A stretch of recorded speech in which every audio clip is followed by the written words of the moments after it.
Baik, sebelumnya Om Swastiastu. Mohon izin Ibu dosen pengampu mata kuliah Bahasa Indonesia. Pada kesempatan kali ini, perkenalkan, nama saya Devan Wedasmara, NIM 2023-02-018, akan mempresentasikan tentang sebuah artikel yang sudah saya buat untuk ujian akhir semester mata kuliah Bahasa Indonesia. Baik, langsung saja untuk judul artikel yang saya buat, yaitu Sejarah, Perkembangan, dan Tantangan dalam Pelestarian Gamelan Bali di Banyuwangi.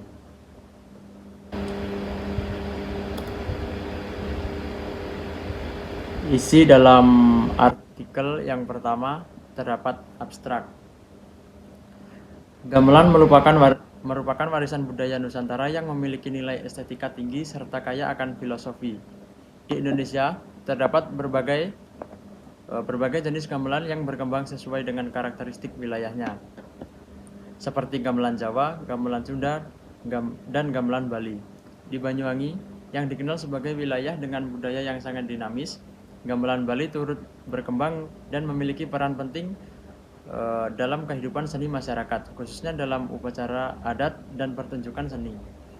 Namun, seiring perkembangan zaman dan arus globalisasi, gamelan Bali di Banyuwangi, khususnya di wilayah Kecamatan Sempu, menghadapi tantangan yang sangat serius, terutama dalam hal regenerasi. Minat generasi muda terhadap seni tradisional seperti gamelan semakin menurun, tergeser oleh budaya populer modern yang lebih menarik perhatian anak-anak dan remaja. Baik, dalam artikel tersebut terdapat beberapa rumusan masalah. Yang pertama yaitu bagaimanakah sejarah munculnya gamelan Bali khususnya di Kecamatan Sempu, Kabupaten Banyuwangi. Yang kedua, apa faktor penyebab kurangnya minat generasi muda terhadap gamelan Bali di Banyuwangi, dan bagaimana solusi yang dapat dilakukan untuk meningkatkan minat dan pelestarian gamelan Bali di kalangan generasi muda. Baik, dari rumusan masalah tersebut berikutnya ada hasil pembahasan. Yang pertama yaitu tentang sejarah dan perkembangan gamelan Bali yang ada di Desa Jambewangi, Kecamatan Sempu, Kabupaten Banyuwangi.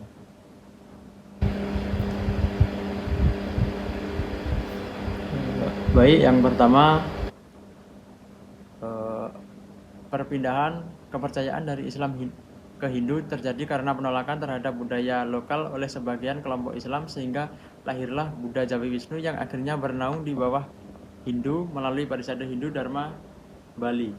Pada tahun 1965 sampai 1969 terjadi perpindahan keyakinan dari Islam ke Hindu di kalangan masyarakat pecinta seni dan budaya Jawa. Mereka yang beragama Islam suka seni merasa dikucilkan dengan sebagian kelompok Islam yang menolak budaya lokal dan lebih condong pada budaya Arab.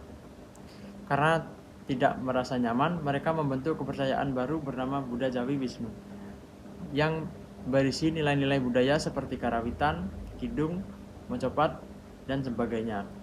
Saat itu, Buddha Jawi Wisnu belum diakui dalam 5 agama resmi, hingga akhirnya bergabung dengan Hindu lewat naungan Parisade Hindu Dharma Bali pada awal 1970-an. Yang kedua, umat Hindu Jambewangi mulai menggunakan gamelan Jawa untuk upacara keagamaan sejak 1970. Meskipun alatnya sederhana dan belum memiliki gamelan Bali. Di Desa Jambewangi, Kecamatan Sempu, Kabupaten Banyuwangi, umat Hindu memiliki barungan gamelan Jawa untuk keperluan upacara keagamaan sejak tahun 1970. Sekitar tahun 1985, mereka mulai mengiringi kegiatan parisade dengan alat musik Jawa sederhana yang meniru irama Bali Ganjur, Bali. Karena belum memiliki gamelan Bali, mereka tetap memakai gamelan Jawa untuk mengiringi upacara seperti Mendak Tirta. Karena pengaruh budaya Bali yang kuat di wilayah Banyuwangi, umat Hindu setempat mulai mengadopsi gamelan Bali. Mereka kemudian patungan untuk membeli satu set alat Bali Ganjur dan pada tahun 1997 berhasil membeli barongan gong gebyar sederhana dari besi seharga 1.800.000 pada saat itu. Generasi kedua pada saat itu belum ada pembaruan seperti instrumen. Baru pada generasi ketiga berkat semangat dan dukungan dari sekitar 80 kartu keluarga serta beberapa donatur luar, mereka berhasil mengumpulkan dana untuk membeli satu barungan gong gebyar dengan bilahan perunggu dari belah batu Gianyar Bali, yaitu sekitar pada tahun 2020. Namun gamelan tersebut masih belum lengkap karena tidak memiliki instrumen seperti terompong dan penyacah. Gamelan gong gebyar sendiri berperan penting dalam kesenian Bali yang ada di Banyuwangi, itu dengan ciri khas tempo cepat yang dinamis.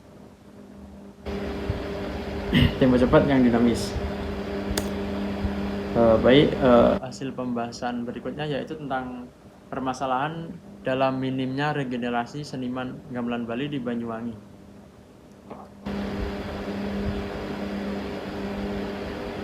Yang pertama, salah satu permasalahan utama yang dihadapi dalam pelestarian gamelan Bali di Banyuwangi saat ini adalah minimnya minat generasi muda untuk mempelajari dan meneruskan tradisi ini. Tentunya ada beberapa penyebab yang dapat diidentifikasi, yaitu yang pertama pengaruh teknologi dan budaya populer. Anak-anak dan remaja saat ini lebih tertarik dengan permainan digital, media sosial, serta tren budaya populer seperti K-pop, musik modern, dan hiburan daring lainnya. Hal ini membuat seni tradisional dianggap kurang menarik dan tidak relevan. Yang kedua yaitu kurangnya akses dan fasilitas pembelajaran. Tidak semua daerah di Banyuwangi memiliki sanggar atau tempat belajar gamelan Bali yang mudah diakses. Minimnya dukungan dari pemerintah atau lembaga pendidikan formal juga menyebabkan keterbatasan ruang belajar bagi anak-anak. Yang ketiga yaitu kurangnya sosialisasi dan apresiasi. Kurangnya promosi dan pengenalan gamelan Bali sejak dini di lingkungan keluarga dan sekolah membuat anak-anak tidak mengenal seni sebagai bagian dari identitas budaya yang penting untuk dijaga. Yang keempat yaitu anggapan bahwa seni tradisi tidak menjamin masa depan. Tentunya pada saat ini banyak orang tua dan remaja yang beranggapan bahwa menjadi seniman tradisi seperti penabuh gamelan tidak menjanjikan kehidupan yang mapan. Oleh karena itu, mereka lebih memilih bidang lain yang dianggap lebih menguntungkan secara ekonomi. Berikutnya yaitu hasil pembahasan tentang solusi untuk mengatasi minimnya calon generasi penerus dalam pelestarian gamelan Bali di Banyuwangi. Tentunya untuk mengatasi permasalahan ini diperlukan sinergi antara berbagai pihak, baik pemerintah, masyarakat, sekolah maupun pelaku seni. Berikut adalah beberapa solusi yang dapat diterapkan, yaitu yang pertama seperti pendirian dan revitalisasi sanggar seni tradisional. Yang kedua, pelatihan dan workshop menarik. Yang ketiga, kampanye digital di media sosial. Mempromosikan gamelan Bali lewat platform seperti YouTube, TikTok, dan Instagram bisa menjadi cara efektif untuk menjangkau generasi muda. Konten kreatif seperti video kolaborasi gamelan dengan musik modern bisa memperluas daya tariknya. Berikutnya yaitu tentang metode penelitian. Metode yang digunakan pada penelitian ini adalah kualitatif deskriptif. Pendekatan kualitatif merupakan metode penelitian yang meneliti objek ilmiah dengan melalui pengumpulan data secara gabungan dengan analisis data bersifat induktif, kualitatif untuk memperoleh hasil yang menekankan makna daripada generalisasi. Adanya metode deskriptif dengan pendekatan kualitatif. Dalam penelitian ini diharapkan dapat memperoleh pemahaman secara sistematis dan dapat menjelaskan suatu kejadian secara rinci dan mendalam tentang suatu kondisi yang terjadi di lapangan. Sumber data penelitian ini juga berasal dari sumber data primer. Sumber data primer diperoleh melalui wawancara dan pengamatan langsung di lapangan.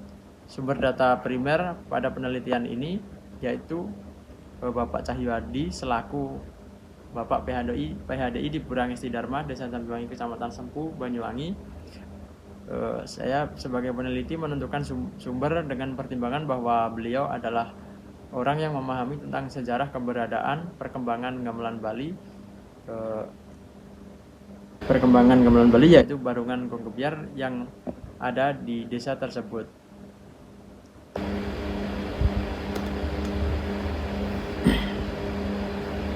Berikutnya kesimpulan, yaitu gamelan Bali di Desa Jambiwangi berperan penting dalam kehidupan upacara agama Hindu. Gamelan Bali merupakan bagian penting dari kekayaan budaya Banyuwangi yang tidak boleh punah. Namun, tanpa adanya regenerasi dan dukungan yang memadai, seni ini terancam hilang di masa depan. Oleh karena itu, berbagai pihak perlu bekerja sama dalam menciptakan iklim yang mendukung pelestarian gamelan Bali. Tentunya dengan merangkul generasi muda melalui pendekatan yang sesuai dengan zaman mereka. Dengan demikian, warisan budaya ini dapat tetap hidup dan berkembang di tengah masyarakat Banyuwangi yang terus berubah. Baik, mungkin hanya segitu yang bisa saya sampaikan pada presentasi untuk artikel yang saya buat. Bila mana ada kesalahan penulisan, kesalahan kata yang tidak saya sengaja maupun disengaja, saya mohon maaf yang sebesar-besarnya. Sebagai penutup, saya aturkan para Mas Hati. Om Santi Santi Santi Om. Terima kasih.